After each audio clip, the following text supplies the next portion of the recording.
Thank you. Thanks to Stop the War for inviting me.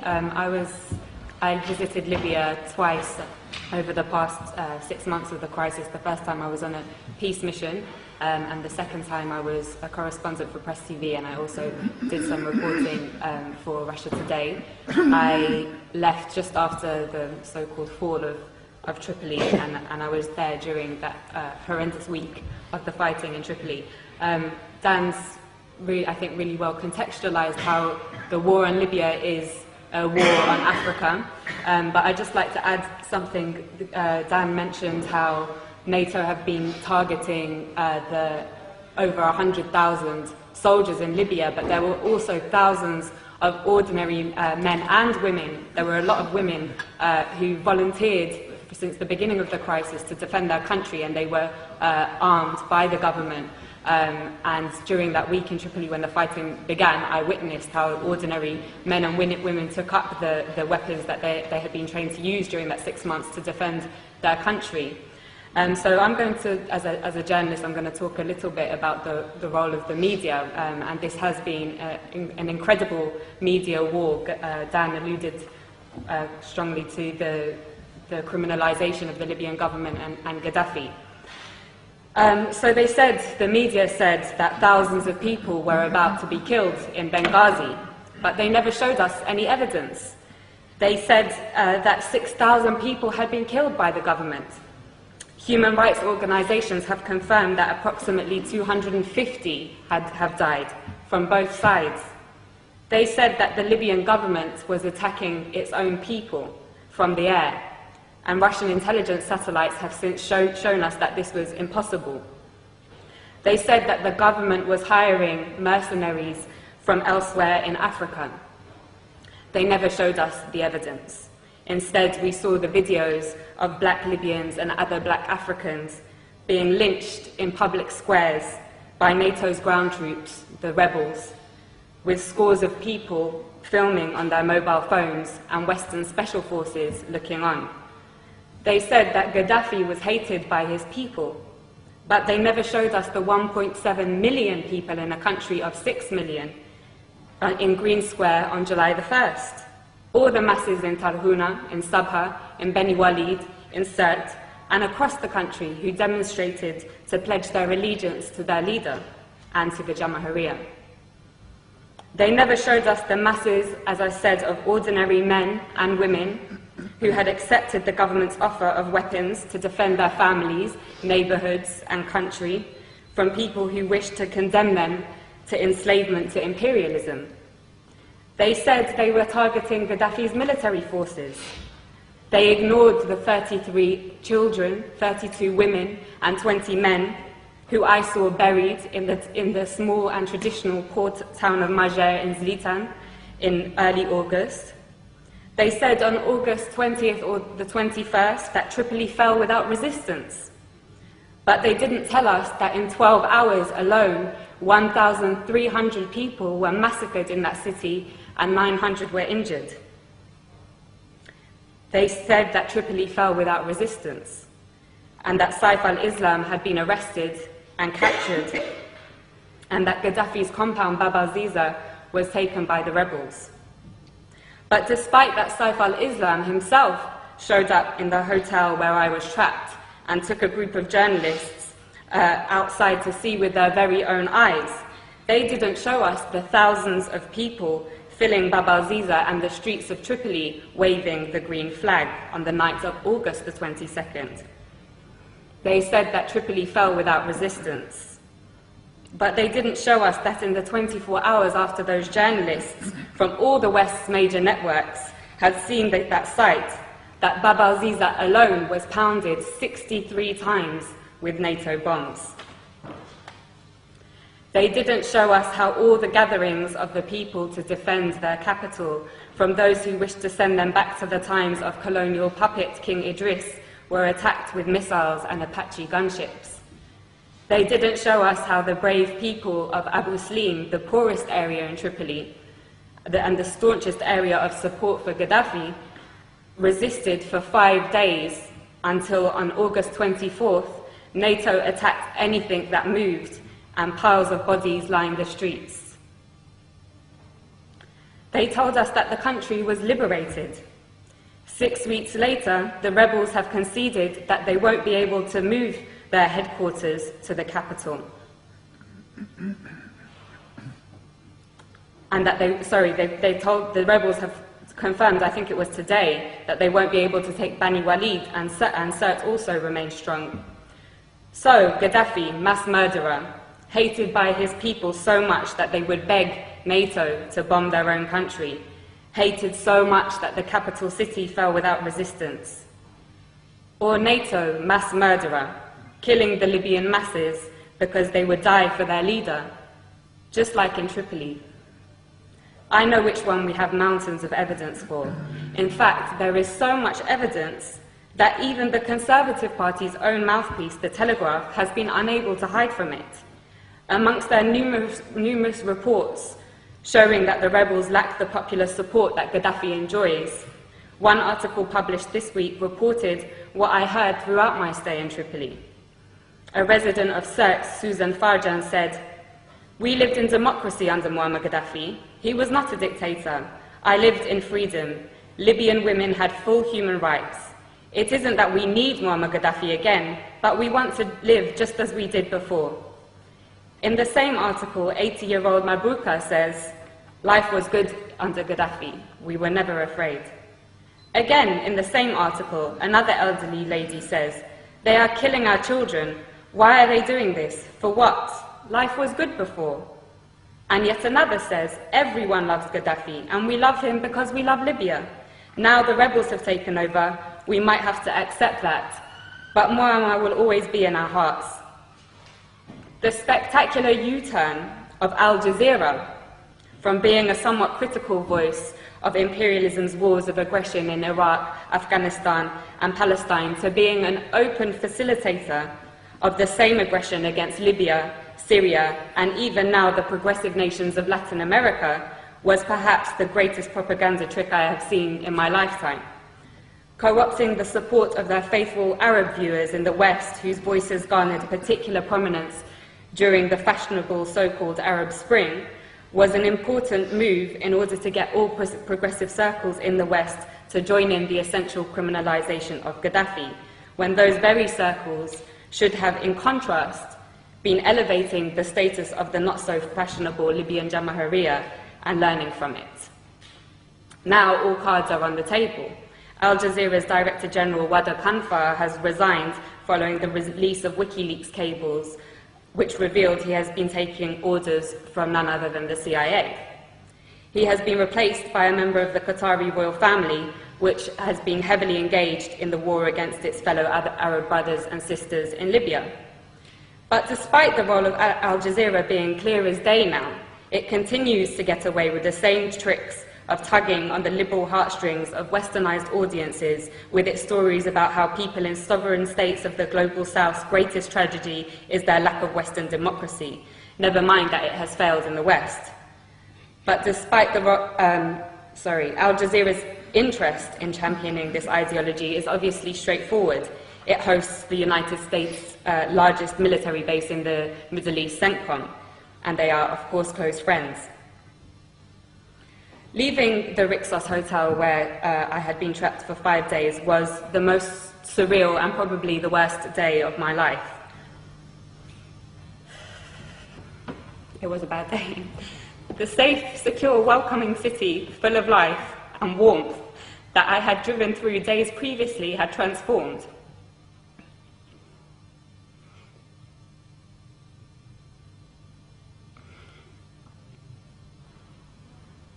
It lay in ruins, and you could not look in any direction without seeing guns or heavy weaponry. Many people had gone into hiding, been killed, and thousands of others had fled.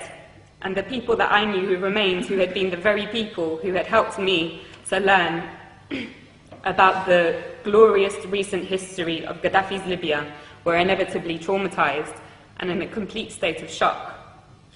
Libya reached a point, as Dan said, of having the highest standard of living in Africa, a high level of literacy, universal healthcare, and free university education, a high status for women, in society and the greatest degree of equality for the large black population in the whole of North Africa and the Middle East. Those 40 years of revolutionary achievements have now been reversed. And for what?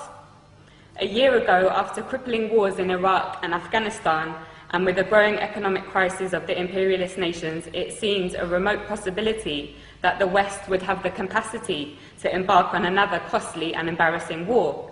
It seemed that the hegemony of the West was rapidly on its way out. But as Gaddafi's close brother Hugo Chavez said in his recent letter to the United Nations General Assembly, right now there is a very serious threat to global peace, he said. A new cycle of colonial wars which started in Libya with the sinister objective of refreshing the capitalist global system, end quote. He knows that his country will be targeted in that cycle, with the very same model that they used against Libya and are now using against Syria.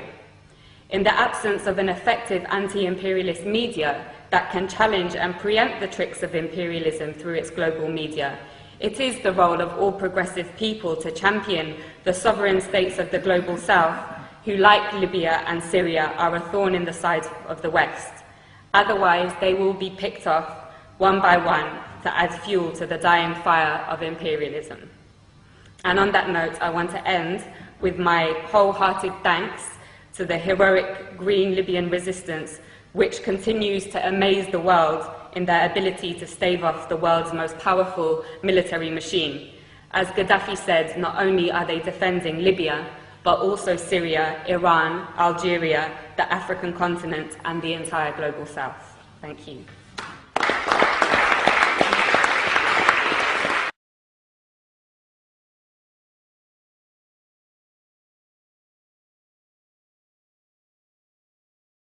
تلك المرحلة شاهدة على حرب بين الاستخبارات الليبية والأمريكية. لربما الليبيون لم يكونوا راغبين الخير لريغان، ولكن الأكيد، وهذا ما برهنت عليه في كتابي عبر وثائق أمريكية من البيت الأبيض والCIA، هو أن ريغان كان يريد اغتيال القذافي، وطلب مساعدة الرئيس الفرنسي آنذاك فاليري جيسكار ديستان، وقد أعطاه الرئيس الفرنسي موافقته المبدئية للقيام بعملية مشتركة فرنسية أمريكية وبمساعدة مصر للقيام بانقلاب في ليبيا. واستغرق التحضير لذلك عدة أشهر، ولكن في تلك الفترة انتخب فرانسوا ميتيران في 10 مايو 1980 رئيسا للجمهورية، فتم إبلاغه بهذه العملية لاغتيال القذافي، ولكن ميتيران رفض المشاركة. refuse de participer à cette opération. لم أفهم كثيرا في الواقع فيما كتبت عن الرئيس الفرنسي فرانسوا ميتيران حيال العقيد معمر القذافي. من جهة تقول أنه كان متحفظا جدا لا يريد قتل العقيد، ومن جهة ثانية أنه قبل في لحظة معينة أن يقتل الأمريكيون العقيد معمر القذافي. ماذا كان موقفه بالضبط؟ François Mitterrand n'a jamais été favorable à l'élimination de Kadhafi. فرانسوا ميتيران لم يكن مطلقا موافقا على تصفية القذافي، فهو أوقف العملية حين انتخب رئيسا في مايو 1981، وكان يعتبر أن القذافي هو في نهاية الأمر داخل بلاده، ولو بقي هناك فإنه لن يسيء إلى أحد. وأما إذا كان القذافي يريد نشر ثورته وأفكاره خارج الحدود وتحديدا في جنوبي أفريقيا، فحينها سيجد أمامه الفرنسيين. وفي خلال السنوات الأربع أو الخمس اللاحقة فإن القذافي بدأ فعلا بإزعاج ميتيران، لأنه أراد أن يتدخل في تشاد رغم رفض القيادة التشادية لذلك. وحينها ضغطت دول فرانكوفونية عديدة على ميتيران لوقف زحف القذافي نحو الجنوب. بالمقابل، وحين قرر ريغان الطلب إلى ميتيران مساعدته في شن غارات على طرابلس الغرب عام 1986، رفض الرئيس الفرنسي ذلك، وهو ما فعله أيضا رئيس الوزراء آنذاك جاك شيراك، حيث اعتقد الرجلان أن أي عملية من هذا النوع سوف تزعزع استقرار المنطقة. Faire du tort dans le fond à l'ensemble de la région déstabiliserait pour la région. لأنك تقول أيضا أنه مستشارا في قصر الإليزي قال للأمريكيين في عهد ميتيران أن فرنسا يمكنها أن تدعم عملية مدروسة ومعدة بشكل جيد لتصفية القذافي. Oui, selon un télégramme diplomatique américain qui fait l'état نعم، وفق برقية دبلوماسية أمريكية فإن الإليزي أو بعض المقربين من ميتيران لم يكونوا ضد عملية لاغتيال القذافي، ولكن حقيقة الأمر أن ذلك لم يكن الموقف الرسمي أو غير الرسمي لميتيران الذي حصر الأمر بقطع الطريق على القذافي في الجنوب ولم يتفق مع الأمريكيين حول عمليتهم.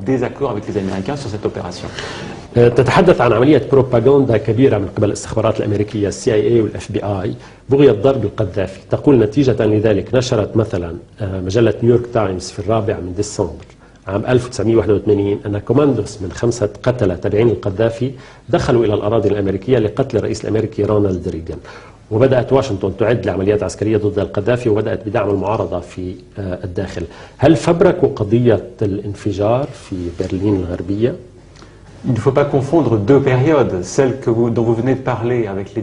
يجب عدم الخلط بين مرحلتين. الأولى تعود للعام 1981 والتي نشير إليها بالوثائق التي بين يدينا، والتي تشير إلى مخططات وفبركة دعايات أمريكية عديدة ضد القذافي لتشويه صورته والقيام بعمليات محددة جدا ضده. والثانية تلك المتعلقة بالعام 1986 حين وقع الاعتداء على الملهى الليلي في برلين الغربية وما تبع ذلك من غارة على طرابلس. ففي هذه المرحلة الثانية كان الأمريكيون ومنذ شهور عديدة معبئين لرصد كل العمليات الإرهابية التي يعتقدون أن نظام القذافي يعد لها أو يمولها أو يدعمها، وكانوا ينتظرون ما يسمى بدليل دخان السلاح، أي العثور على دليل حول تورط القذافي بالإرهاب. وهذا حصل حين وقع الاعتداء على الملهى الليلي في برلين. وإذا كان البعض يعتبر أن تلك العملية كانت مفبركة ضد ليبيا، فإن الأمريكيين قدموا دلائل عديدة، وبينها الاتصالات الهاتفية التي أكدت أن الاتصالات بين طرابلس وبرلين كانت قائمة، وهم بالتالي حملوا القذافي المسؤولية عن ذاك الاعتداء والغارة التي تلت. ولكن الاستخبارات الأمريكية كانت تفبرك بعض الدلائل ضد القذافي حسب ما وصفت في كتابك. فبركوا بعضها وخصوصا في بداية الثمانينيات، ولست واثقا من أنهم واصلوا ذلك في مرحلة الاعتداء في برلين. الملاحظ والغريب أن رئيس دولة كالولايات المتحدة الأمريكية يتصل برئيس وزراء فرنسا في 11 من نيسان أبريل عام 86 ليقول له بالحرف الواحد سنقتل القذافي وأنا بحاجة لأن تعبر مقاتلاتنا أجواءكم. بماذا أجابه شيراك آنذاك؟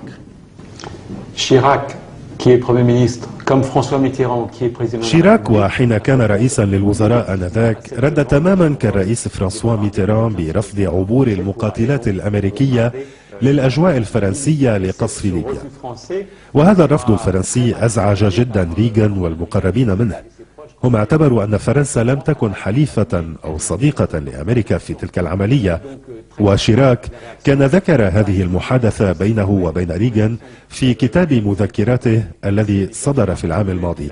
نعم، قال ريغان بصورة مباشرة سنقتل القذافي، ولم يقبل لا شيراك ولا ميتيران بذلك. Ronald Reagan qui le dit très clairement au Premier ministre français de l'époque, et ni Chirac ni Mitterrand ne seront d'accord.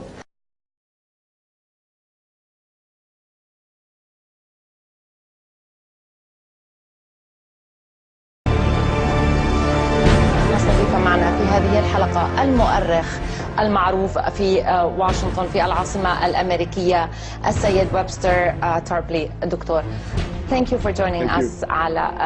شكرا لوجودكم معنا على روسيا اليوم. لنبدأ من المعارضة الليبية، من هم الثوار؟ أعتقد أن الأخبار المثيرة عنهم هي تغلغل مقاتلي القاعدة، بينهم بقايا الجهاديين من الحروب في العراق وأفغانستان وباكستان. أي يوجد 4 حروب وليس 3، وقد شاركوا في هذه الحروب.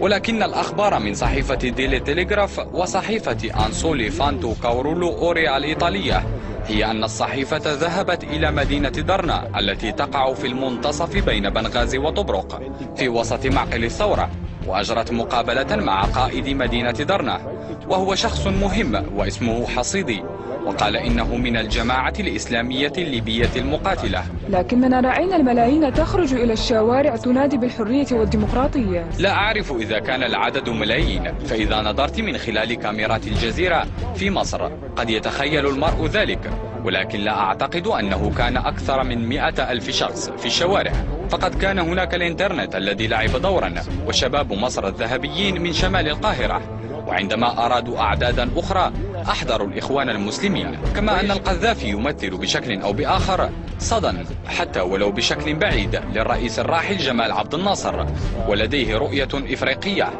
وطبعا الثوار في طبرق ودرنا وبنغازي ضد الأفارقة بشكل كبير، وهم متهمون بارتكاب جرائم وقتل أناس من تشاد ومالي، كما توجد قبائل من الجنوب الغربي الفزان وكثير منهم سود، وإذا دخل الثوار إلى منطقتهم ستحصل إبادة ضدهم. يعني في الواقع من الذي أعطى أوباما وأعطى كاميرون وأعطى غيره أن يقول عليه أن يرحل؟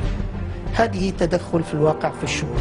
لكن الشعب الليبي قطاع عريض جدا في الشعب الليبي قال على الشعب الليبي عندما حمل السلاح وبدأ يضرب ويقتل ويحتل المدن أصبح ليست معارضة سلمية، حتى أن قرار مجلس الأمن عندما قال يجب أن يقف المتنازعين وقف إطلاق النار في الفقرة الثانية منه، أوقف فقط قوات ليبيا أو قوات الحكومية، ولكنه لم يوقف تحرك الذين في بنغازي إلى أجدابيا.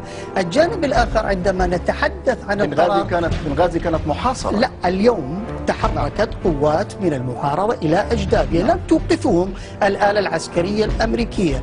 عندما يكون القرار ينص في مادته 24 بأنه يحمي المدنيين، ما الذي حدث عندما تكون القوانين بالقرارات من البنتاغون ومن بريطانيا بأنها أطلقت 110 صاروخ كروز ميسايل معروف القوة التفجيرية إليه 650 متر مربع، والقوة التفجيرية إذا ما كانت هناك طاقة نارية تكون إلى كيلومتر واحد. يعني نحن نتحدث عن قوة تدميرية في منطقة، لأن وزن الصاروخ يصل وزن الطن ما بين 1.3 كيلومتر إلى 3.12. إذا القوات الأمريكية والبريطانية والفرنسية لم تحمي المدنيين، وإنما ساهمت مساهمة فعالة في قتل المدنيين.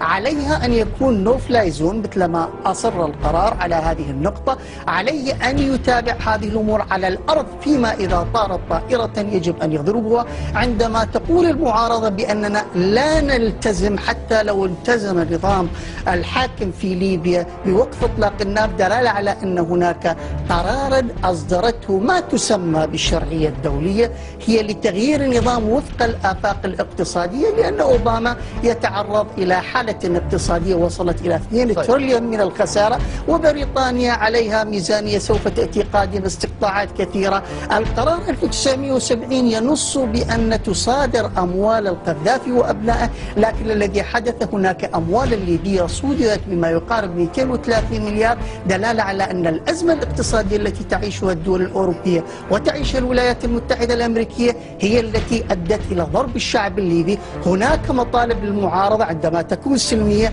ولكن عندما تكون عسكرية أريد أن أعطي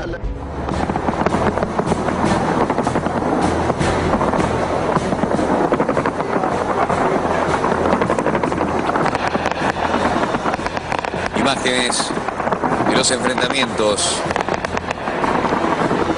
en Trípoli,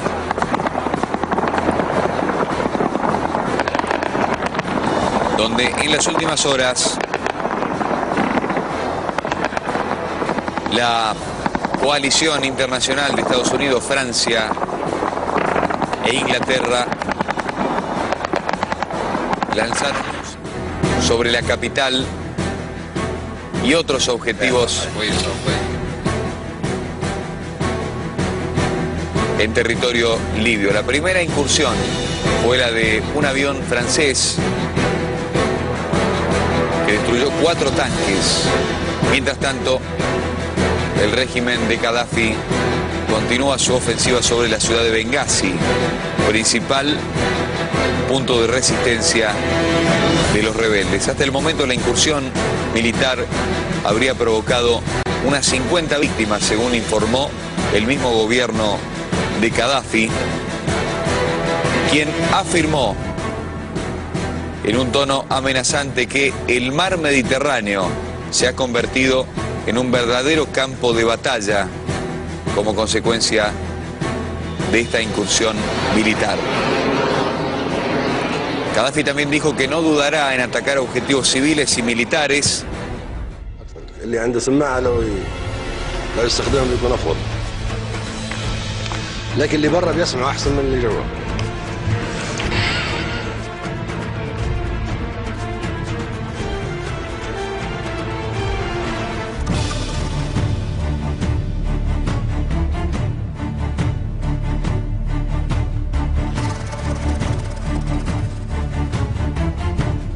أصل الحرب في العراق كيف يتم إعدامه؟ هذه القضية الثالثة. كيف يتم إعدام أصل الحرب؟ رئيس العراق وحكومته لما ألقي عليه بالقبض أعلنت الدول المحتلة للعراق أنهم أسرى حرب. بنحاكمها بهذا أسرى حرب، أسير الحرب لا يعدم ولا يحاكم ويطلق إصراحه بعد انتهاء العمليات الفعلية. قررت المحكمة الحكم على المدان صدام حسين المجيد بالإعدام شنقا حتى الموت لارتكاب الفجاعة كجريمة ضد الإنسانية وفق المادة.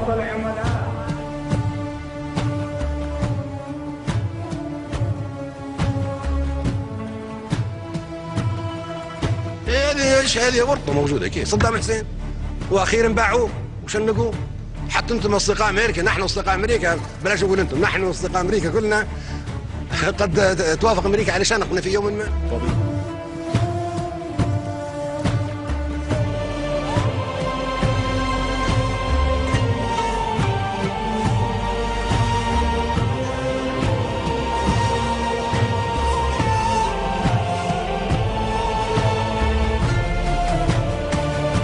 This does not mean stationing U.S. ground forces in the Arabian Peninsula, but it does mean American participation in joint exercises involving both air and ground forces.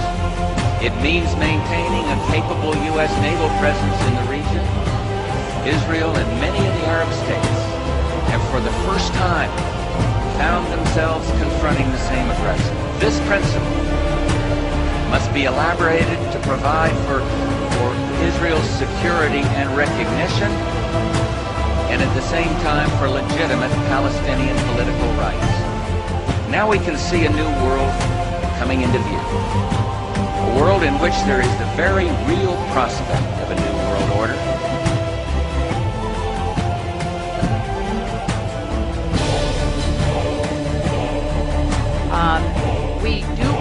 نعتقد أننا سنكون بحاجة إلى توفير الدعم للتدخل الإنساني.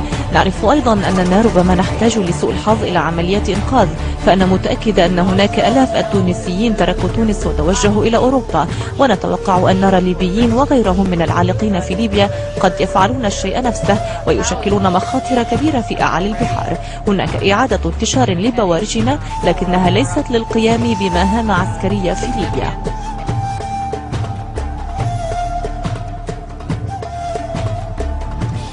نكره بعضنا ونتخاصم مع بعضنا ونكيد لبعضنا ونشمت في بعضنا ونتآمر على بعضنا. احنا مخابراتنا التآمر على بعضنا، ما تحمي فينا من العدو، نحن عدو لبعض.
وفي مجلس حقوق الإنسان التابع للأمم المتحدة كانت وزيرة الخارجية هيلاري كلينتون قالت إن على القذافي أن يرحل الآن. لقد حدد شعب ليبيا موقفه بوضوح، يجب أن يرحل القذافي الآن دون مزيد من العنف أو تأخير. ولم يقتصر الأمر على الإدانات السياسية، إذ بدأت الولايات المتحدة تحرك قطاعا بحرية وجوية انتظارا لقرار تتخذه مع الدول الأوروبية بالتدخل العسكري في ليبيا.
About 10 days after 9/11, I went through the Pentagon and I saw Secretary Rumsfeld and Deputy Secretary Wolfowitz. I went downstairs just to say hello to some of the people on the Joint Staff who had used to work for me, and one of the generals called me in. He said, "Sir, you got to come in. You got to come in and talk to me a second." I said, "Well, you're too busy." He said, "No."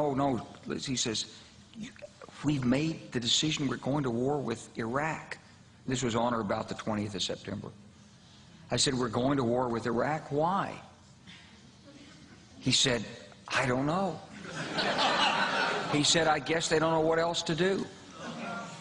So I said, "Well, did they find some information connecting Saddam to Al-Qaeda?" He said, No. He says, "There's nothing new that way. They just made the decision to go to war with Iraq." He said, "I guess it's like we don't know what to do about terrorists, but we've got a good military and we can take down governments." So I came back to see him a few weeks later, and by that time we were bombing in Afghanistan. I said, "Are we still going to war with Iraq?" And he said, "Oh, it's worse than that." He said, he reached over on his desk, he picked up a piece of paper, and he said, I just got this down from upstairs," meaning the Secretary of Defense's office today, and he said, "This is a memo that describes how we're going to take out 7 countries in 5 years, starting with Iraq and then Syria, Lebanon, Libya, Somalia, Sudan, and finishing off Iran." Amerika hat da sehr viel beigetragen, aber erstaunlicherweise nicht die von den Bush-Kriegern so immer eingesetzte Hard Power, sondern ist es ein Erfolg amerikanischer Soft Power, wenn man die Bedeutung von Facebook sich anschaut, von Twitter, aber auch die Idee eines globalen Nachrichten-Fernsehnetzwerkes, das ja von Al Jazeera umgesetzt wurde. Und das würde ich überhaupt nicht unterschätzen, welche Bedeutung gerade diese Medien haben, weil sie faktisch die staatliche Zensur ausgehebelt haben. In jeder Teestube, überall in den Wohnzimmern laufen diese freien, unabhängigen Medien. Und ich denke, das darf man nicht vergessen bei dieser historischen Entwicklung, welche Rolle sie gespielt haben. Damit kommen wir aber direkt zum Punkt, wo ich auf Condoleezza Rice treffe, als sie nach den Wahlen 2002 dann zur Außenministerin nominiert war. Und da meinte sie zu mir, also, dass diese Regierung, die Regierung Bush, mit der Regierung in Teheran nicht leben könne und dass sie auf Regime Change nach wie vor setzen würden. Und ich habe mich dort für eine Strategie ausgesprochen, die sie in Osteuropa erlebt haben und eben nicht auf einen militärisch gestützten Regime-Change. Jeder, der die Nachrichten der letzten Jahrzehnte verfolgt hat, weiß, dass Al-Qaida von der CIA gegründet wurde, mit der Befürwortung und Unterstützung von Saudi-Arabien, Israel und Pakistans Geheimdienst. Zbigniew Brzezinski hat 2 Bücher geschrieben, in denen er damit angegeben hat, dass sie 1979 die Gruppe kreiert haben und sie die Russen attackieren ließen, um sie dazu zu bringen, in Afghanistan einzumarschieren, damit die Sowjets, Zitat, ihr Vietnam haben können. Das ist ein Fakt. Und dass die Moslem-Brigaden vom britischen Geheimdienst kontrolliert werden, geht zurück zu Lawrence von Arabien. Aber der Schwindel ist, dass Osama bin Laden und Al-Qaida die Operation, Serbien anzugreifen, Jemen koordinierten. Und dann kam die NATO und bombardierte Serbien. Dann haben wir natürlich die Anschläge des 11. September und die Newsweek-Schlagzeilen über die Flugzeugentführer, die in den amerikanischen Militärstützpunkten trainiert wurden. Die Times of London berichtete vom Lufttransport des Bösen. Monate nach dem Beginn des Afghanistan-Kriegs hatte das britische und amerikanische Militär tausende Top-Al-Qaida- und Taliban-Führer gefangen, denen dann befohlen wurde, sie wieder freizulassen und sie nach Pakistan zu fliegen, damit die nächste Destabilisierungswelle begonnen werden kann.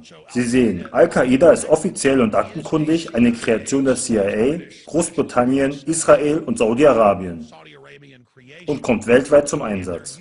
Mit den öffentlich vom Westen finanzierten Rebellen im Osten Libyens.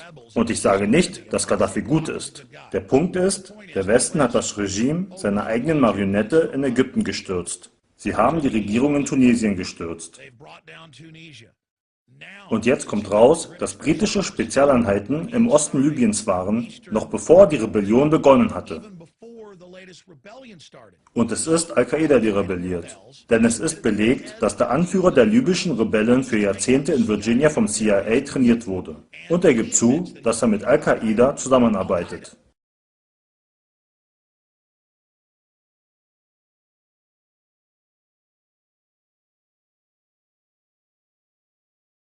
Wo das System denkt, wir seien so dumm zu glauben, was sie uns erzählen und nicht zu merken, dass westlicher Geheimdienst in Ostlibyen ist und radikale muslimische Al-Qaida benutzt, um Gaddafi zu destabilisieren. Die Medien lügten und sagten, er habe die Protestler bombardiert. Und die Medien lügten und sagten, er sei nach Venezuela geflüchtet, um den Rebellen Mut zu machen, damit sie denken, sie würden siegen. Das alles heißt nicht, dass es in Libyen Gruppen gibt, die den Diktator Muammar Gaddafi nicht mögen. Aber Muammar Gaddafi ist unabhängig und hat versucht, ein starkes Afrika aufzubauen, außerhalb der neuen Weltordnung. Deshalb muss er gestürzt werden. Er hat keine internationale private Zentralbank, die sein Land kontrolliert. Libyen hat seine eigene Zentralbank. Das ist der Grund, weshalb das System dies tut. Dann wird Al-Qaida nach Libyen gebracht, um den säkulären arabischen Führer Gaddafi zu stürzen. Und uns wird erzählt, es seien humanitäre Gründe, weshalb wir sie bombardieren, um sie zu schützen. Überlegt mal, Leute, Anwar al-Awlaki, der Nummer 1 Mann nach Bin Laden, besucht heimlich das Pentagon. Die Taliban und Al-Qaida werden in Sicherheit geflogen in den ersten Monaten des Afghanistan-Kriegs, um für die nächste Krise zu sorgen. Al-Qaida wird benutzt, um die Serben anzugreifen. Als die Serben zurückkämpfen, werden wieder humanitäre Bombardierungen durchgeführt. Sie bewegen Al-Qaida um die ganze Welt und nennen sie humanitäre Freiheitskämpfer. Und wenn jemand sich wehrt, kommt die UN und NATO und zerbombt das ganze Land. Nachdem die UN die Resolution zur Invasion verabschiedet hat, hat Obama in weniger als 48 Stunden dem US-Militär befohlen, mit der Bombardierung zu beginnen und Cruise-Missiles abzufeuern. Und das auf offensichtlichen Befehl der UN, ohne dass er den Kongress konsultiert hat. Al-Qaida ist ein Arm der neuen Weltordnung. Al-Qaida ist ein System, welches die New World Order benutzt, um Zivilisationen zu bedrohen, damit sie ihre Freiheiten im Namen der Sicherheit aufgeben. Und auch, um Revolutionen und Kriege als Freiheitskämpfer anzuzetteln, damit die Globalisten das als Ausrede benutzen können, zu kommen, um die Länder zu übernehmen. Das ist der Imperialismus des 21. Jahrhunderts. Und Al-Qaida ist die Schlüsselfigur in diesem Schachspiel, um uns die Weltregierung zu bringen. Sie sind eine Kreation der privaten Bankkartelle, die Krieg gegen die Nationalstaaten führen. Und alle Grundrechte, die die Freiheiten der Bürger der Nationalstaaten schützen. Al-Qaida ist CIA, ist MI6, ist Mossad, ist saudi-arabischer Geheimdienst. Sie haben britische SAS-Agenten erwischt, wie sie als Al-Qaida verkleidet auf Polizisten in Basra schossen, um Sunniten und Schiiten gegeneinander aufzuhetzen. Al-Qaida ist das Schweizer Messer für Destabilisation. Sie sind das magische Werkzeug erster Wahl, welches zum Anfachen der Krise benutzt wird, damit die Globalisten einen Vorwand haben, ihre Lösung anbieten zu können. while more speculation has been raised on the reasons for NATO's intervention in Libya.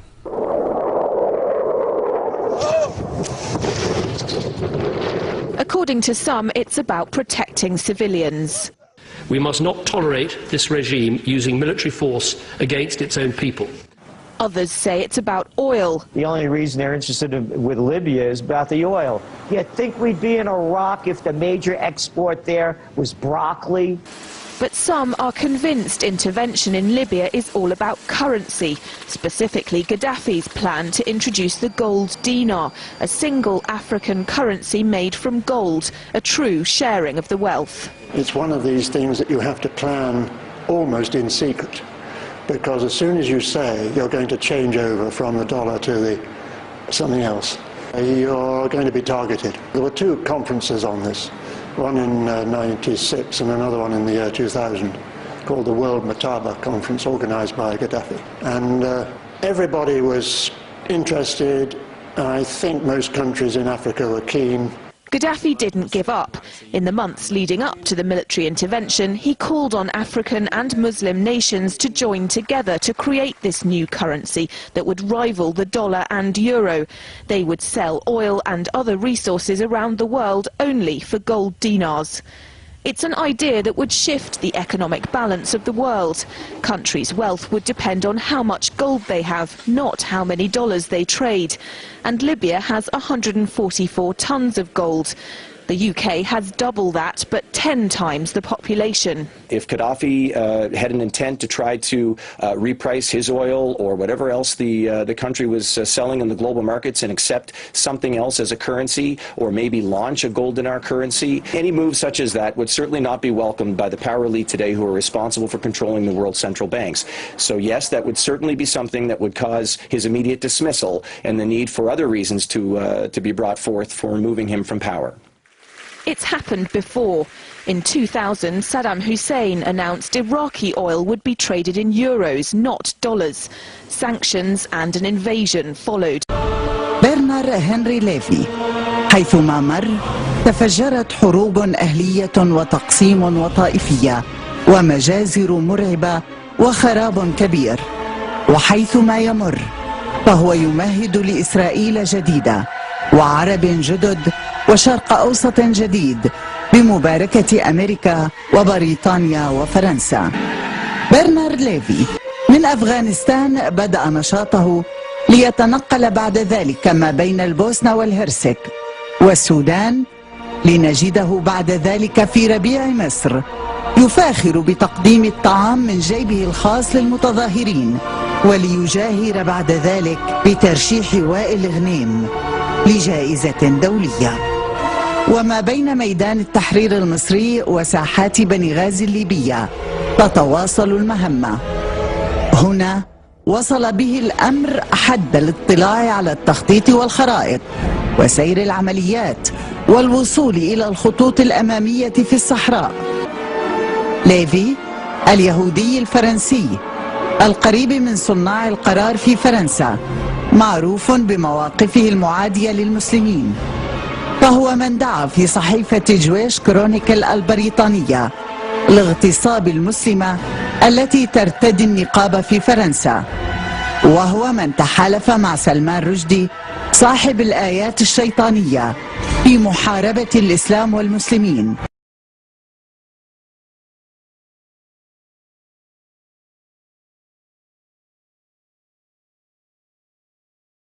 My question is to Monsieur Henri Lévy. You were a strong supporter of the military actions that were taken by NATO in Libya. What is then your view of NATO taking similar actions in Syria? My feeling is that if I helped this intervention, as you said, I have the feeling that the words I used with my President Sarkozy, I think that they would have the same effect if it had been Libya or Syria. I think it would have been the same. So it is not a strange plot condemning Libya and favoring Syria. It is just a question of ability, pragmatism, chronology. The other thing I believe is that if the coalition, if the free world succeeds in Libya, it would be a very bad news for Assad, for the dictatorship in Syria, and it would be a little good news, late of course, but better late than never for the Syrian opposition, because it would be a warning. If Gaddafi, as I believe in the next days or weeks, is kicked out of the power, Bashar al-Assad will know that he is the next on the list. And politics is done like that. You cannot do all the desirable, the wishable, on the same day, in the same sequence of time, unfortunately. And sanctions are a good start anyway. And sanctions are the beginning anyway. Absolutely.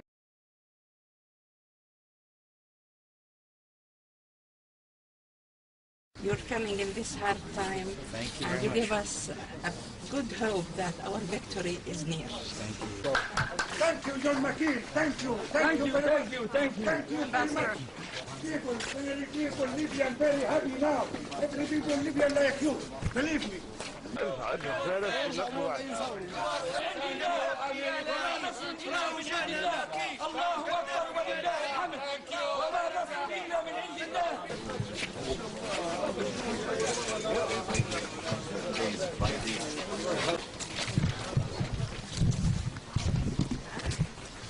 وضرب الله مثلا قرية كانت آمنة مطمئنة يأتيها رزقها رغدا من كل مكان فكفرت بأنعم الله فأذاقها الله لباس الجوع والخوف بما كانوا يصنعون